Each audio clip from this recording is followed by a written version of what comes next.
always look out for the men that say, oh man, I don't know, I haven't thought that far. Not a man for you. Hello, angels. Welcome to my channel. Welcome back to my channel. For those of you that are returning subscribers, and thank you to everybody that has newly subscribed. Hello, hi, I see you. My name is Aisha Christina. Thank you for tuning in. This video I feel like is really, really vital. Not going to be before you long. But I feel like for those of you that are entering into opening up again to dating and getting back into that dating era, I want to share with you some out of the box questions to ask a guy that is going to reveal a lot about his character. You guys remember those 3 questions that I told you to ask a guy that I got from Teal Swan? I believe she's a psychologist, but those 3 questions were, what is your favorite color and a deep reason why, which reveals how he views himself. The second question was, what is your favorite animal and why? And that reveals what he desires in a partner. And the last question was, what is your favorite body of water and why? And that reveals how he feels about his own sexuality. And you want to press the urgency of them having a deep reason why. Also, depending on how the person even answers the question tells me a lot about that individual. There have been people that I have asked those 3 questions to, and it's like, oh, I don't know. Yeah, my favorite color is blue, just because it's blue. It's like, does it really take you that much for me to dig underneath the surface? Are you really that shallow? I don't know, whatever. So pay attention to things like that. Again, I did not create that. That is from this psychologist, I believe, named Teal Swan.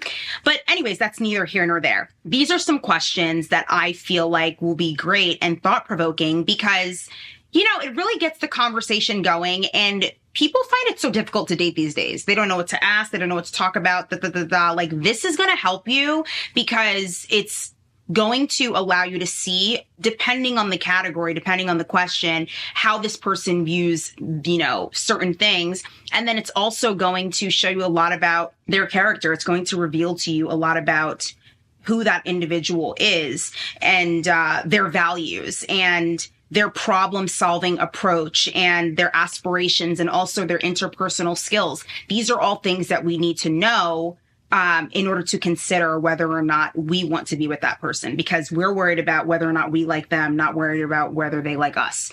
And this is a part 1. So if you guys want a part 2 where I dive a little bit more into these questions, maybe I could do a part 2. You guys let me know. So question number 1, if you won the lottery tomorrow, what is the first thing that you would do with your money? What is this going to tell you? This is going to reveal this person's money management skills. It really is. These are things that we need to know. If he's going to say, oh, I would, quit my job and then I'm going to go get a bunch of cars and, it's like, first thing I'm doing is I'm hitting up Gucci. It's like, really? So you want to ask questions like this. And the beauty in these questions that I'm giving you guys is these are not obvious things. He's not thinking, she's asking me this because she's trying to assess my money management skills. No, it just seems like a regular trivial question, but you know what you're doing. You're analyzing because you have to. End of story. So this is an important question to ask, obviously, because you want to see where his mindset is in terms of dating. And before we even move on, there was a poll that one of my friends sent me, and I want to know what you guys think about this in the comment section down below. So he saw this poll. This is not something I've originated, but he saw a poll where someone was saying on Instagram, these are important questions to ask on a first date. Now, this is for anyone, I would say, that is serious, but especially for my angels that are, I would even say 28 and older, because you are naturally taken a lot more serious after even the age of 25, but I would definitely say more after 28, you're taken a lot more seriously, even more serious than you were at 25. So one of the questions said, are you an exclusive dater? Are you dating 1 to 3 people at a time? Are you dating 4 to 5 people at a time? Or are you just outside, in general, like you're in the streets? And I understand this is like an intimidating question, right? Because it's like, why would anybody answer this? But again, the purpose is to weed out the people that are going to shy away from these things. There is nothing wrong with having transparent conversations. And I feel like that's where we go wrong as a society, where we tend to feel like, oh my gosh, like, I don't want to answer this because it's going to come across in this or whatever. And I don't want to be too much, because I used to think the same thing too when I was younger. Like, even in my other dating questions, like when I first started my channel, I used to think, okay, you don't want to ask this because you don't want to make them run away, because guys are usually trying to run away from commitment. No, it's not so. Guys at that age were, what I was dating, they were doing that. Right now, me being more mature and more evolved in more areas in general in my life, it has changed a lot for me, the people that I attract and different things like that. And so I don't want you guys to shy away from asking even a question like that, like those. What is the issue?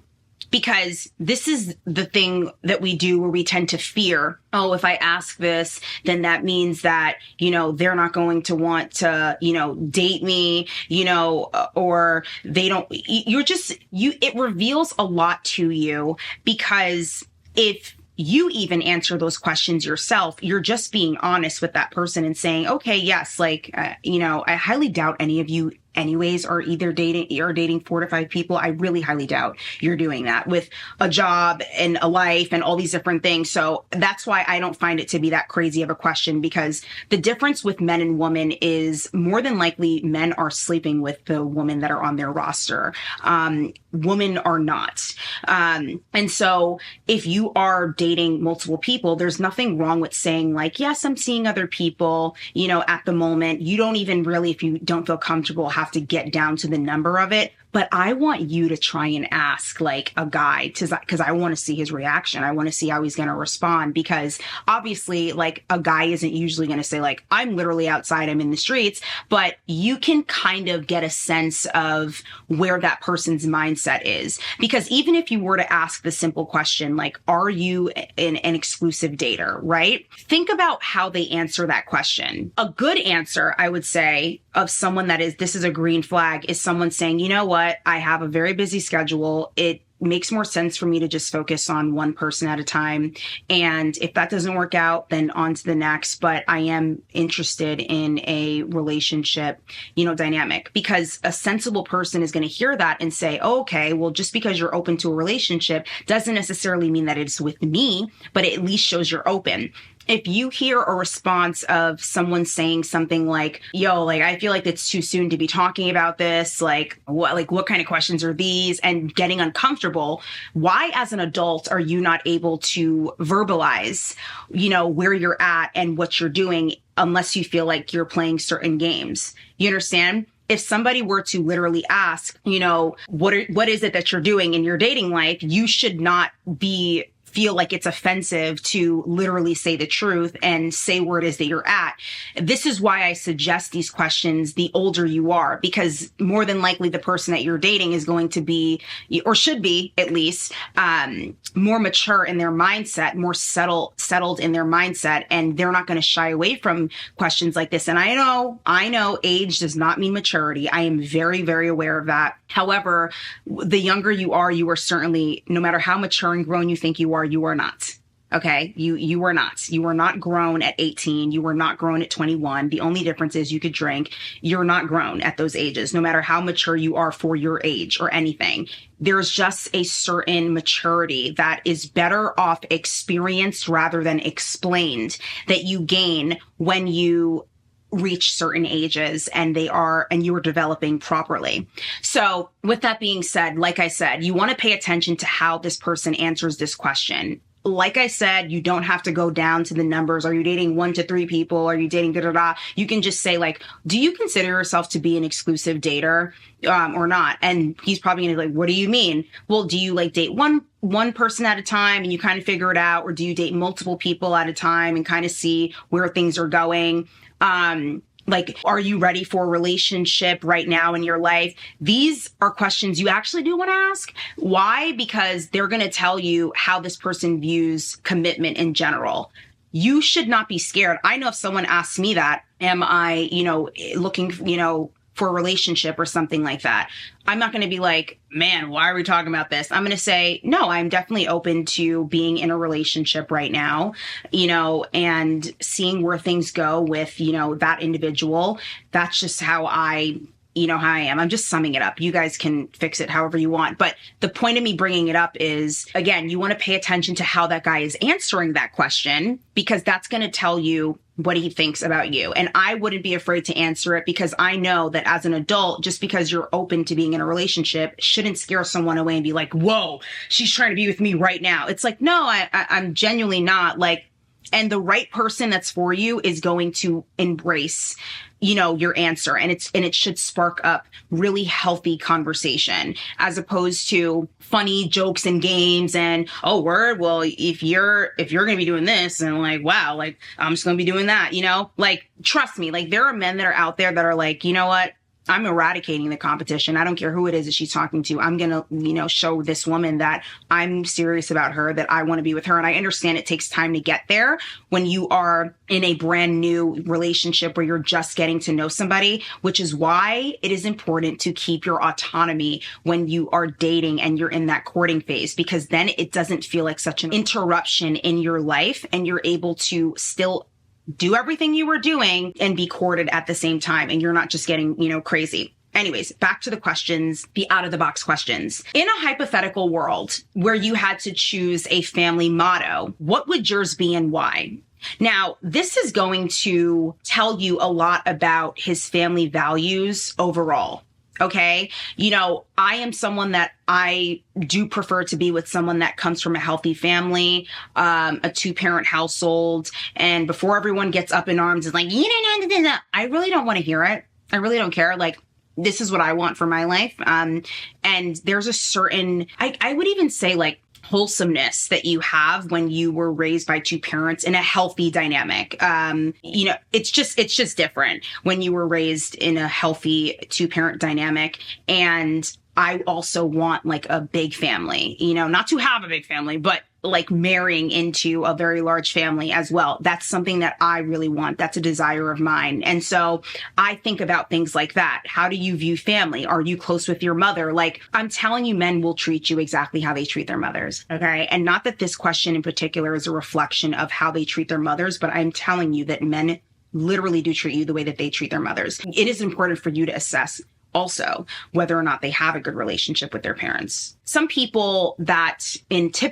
have not grown up in a 2-parent household, and this isn't judging anyone at all, but they tend to not really have a positive view of marriage or want that because they simply did not see it. They don't know what it's like to maybe get into a spat and work through it anyways. So for them, they're more likely to have the mentality of, I don't like it, so I'm leaving. Like, I'm aborting mission. You know what I mean? Because they don't have evidence of that.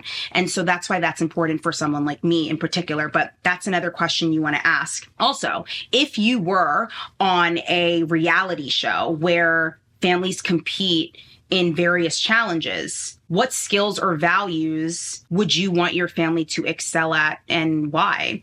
And this is going to tell you a lot about how he would want to approach raising kids together and what he's good at and what he's also looking for in a wife.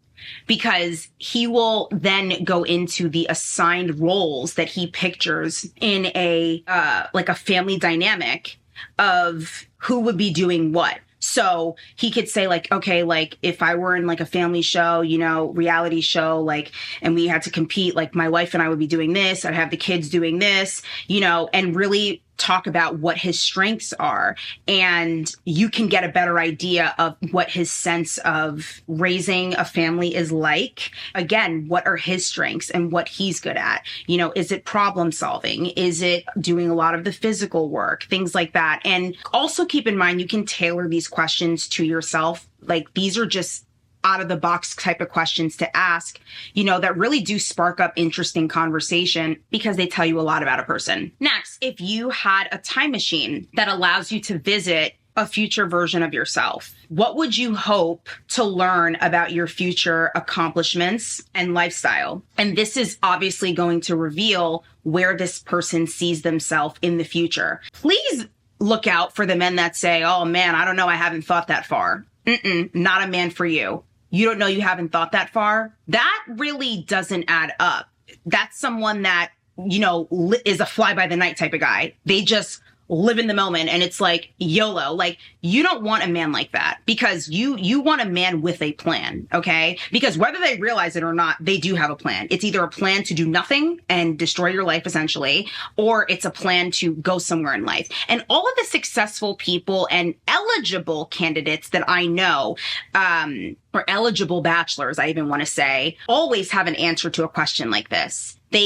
None of them have ever said, I've never heard an actual eligible bachelor say something like, oh man, I haven't thought that far into it. I don't really know. So be mindful of people or men that don't have an answer to this question, because what it says is he really is not thinking about the future at all. And he simply doesn't even know whether or not he could care if you're going to be in it or not. You know what I mean? And then on the contrary, pay attention to guys that are very slick in their answers and they are trying to answer these questions to flatter you. I'm not here to be flattered. I'm here to have a genuine conversation. And if that is the case, then that tells you everything that you need to know about that person. Oh, wow, this guy's answering these questions because he wants to see if I'm going to like the answers that he gives. That tells you what? That he's obviously being deceitful, because you should just be yourself. Okay. You need to be yourself. And I pay attention to data points like that because that tells me, oh, so you're really just trying to flatter me and say whatever you think I'm going to like. Got it. So that makes all of this void and null because you're not really answering them truthfully. And you always have a smooth, charismatic comeback in regards to answering these questions, well, hopefully, you're in the future with me. I'm not a fortune teller, but I could see some things, hopefully I see you in it. Enough, enough. I really just had enough. Next, you can ask, if you had dinner with any person in history, any historical figure, alive or dead, to ask them whatever you want and learn from them, who would it be and why?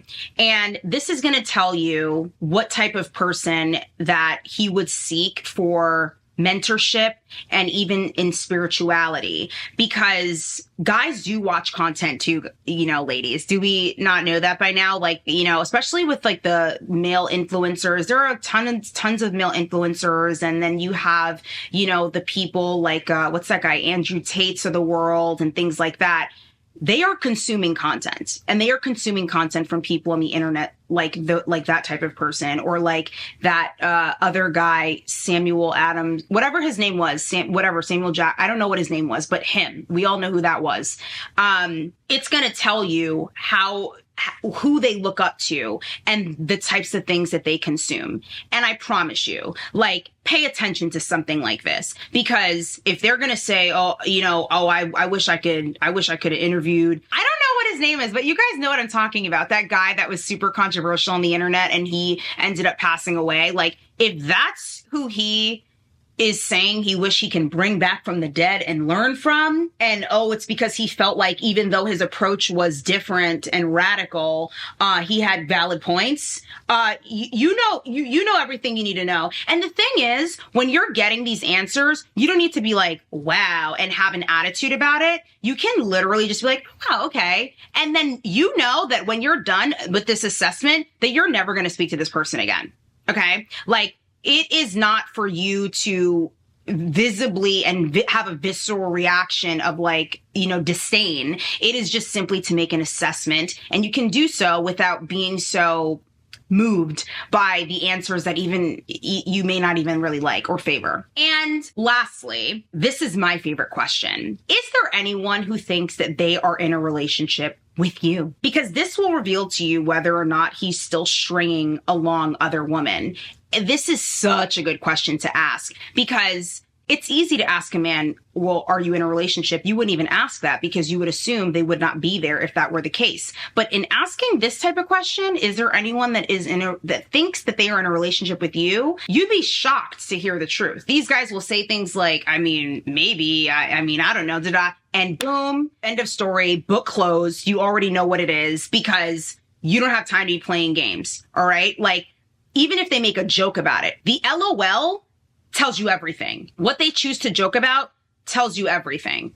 You know, like if a guy's going to tell you, oh, like, you know, he cancels on a date, but then he magically says, you know what, why don't you just come back to my place instead? Because, you know, I really do want to see you, you know, bad. And, you know, I didn't mean to cancel, You know, it would be nice if you could just stop by, LOL. He's being serious. He's literally telling you that he does not want to go to a restaurant with you anymore. He's paid his dues. One date was enough for him. 2 dates were enough for him. And he's ready to, for you to just come to his house so he can, be such a gentleman and cook you a meal because he's that nice of a person. And he just has to make up for the fact that he had to cancel on you and really wants to see you. Don't be deceived by that. Do not be fooled by that. Do not be fooled by the guys that claim that, you know, they're separated from their girlfriends or whatever, but they still live together. But it's nothing like that. It's not, there's no way on God's green earth we're still falling for that scheme. This is what happens when you get emotionally involved with people that you shouldn't be in. That's neither here nor there. But the point is, ask whatever you want to ask. And I stand on this now. Ask whatever you want to ask because it's going to tell you a lot about how that person handles things. A mature person is not going to shy away from these types of questions. They're not.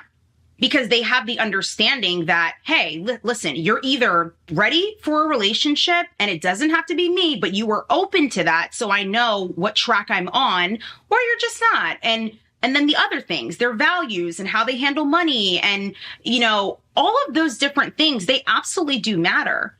You don't have to talk about, you know, did you see so-and-so on Instagram and do you think that, you know, a guy should be doing this? You don't even have to get into all of those controversial type things. And this is for you. This is for you to figure out. Yes, it is important to know where a man stands on his traditional values and things like that. Why are we afraid to ask these questions? It's because we think it's going to scare someone away. You can't scare away the man that wants you so bad and you want nothing to do with him. Trust me, we've all experienced that in our lives before. So there should be no way where we are afraid to ask these types of questions to guys that we are interested in because it's going to reveal a lot to you. And don't wait to do it because the longer you wait, the more invested you're going to be. And to me, you ask these things now while the bond is shallow, while there is little to none, you know, emotional investment, because the more invested you get emotionally and you get into the habit of seeing this person, I'm telling you, it's going to sneak up on you and you're going to be like, man, I mean, I don't want to like ruin what we have. Everything's good so far. I could just figure it out. Like when I get there, all these different things. Be okay with the answers that you hear and be okay with making a decision based on whether or not those answers align with what it is that you want. Because if not, that tells me that there's a scarcity mindset that you have of, man, there's not enough of this to go around. So I might as well just like stick, you know, by this and see where it's going to go. When this man blatantly told you that he doesn't think that men should have to bear all the responsibility in the house. He feels like the least a woman could do is pay a light bill, you know, and yeah, he could pay for the rest, but why can't she pay for something? And he feels like men really have it hard these days because women have unrealistic expectations, but you're just like trying to relate to him. And you're like, no, like that's so true. And like, I mean, I could help out. Like if I really needed to, and don't fall for the okie doke. Okay. Don't fall for the okie doke. Stand your ground. Okay. Ask these types of orthodox questions. I don't know if they're really unorthodox really per se, but you want to ask these questions and you want to assess what their answers are to these questions. Yeah. So I hope that helps. Let me know what other types of dating videos you guys would like to see, or if you guys would like me to do a part 2 on something like this where I actually share more questions and things like that you know, should be asked on, you know, the first couple of dates, because this is very important and vital information. So thank you so much for watching. And with that being said, do not forget that I love you and God loves you. And I will speak to you, beautiful angels, in my next video. Mwah.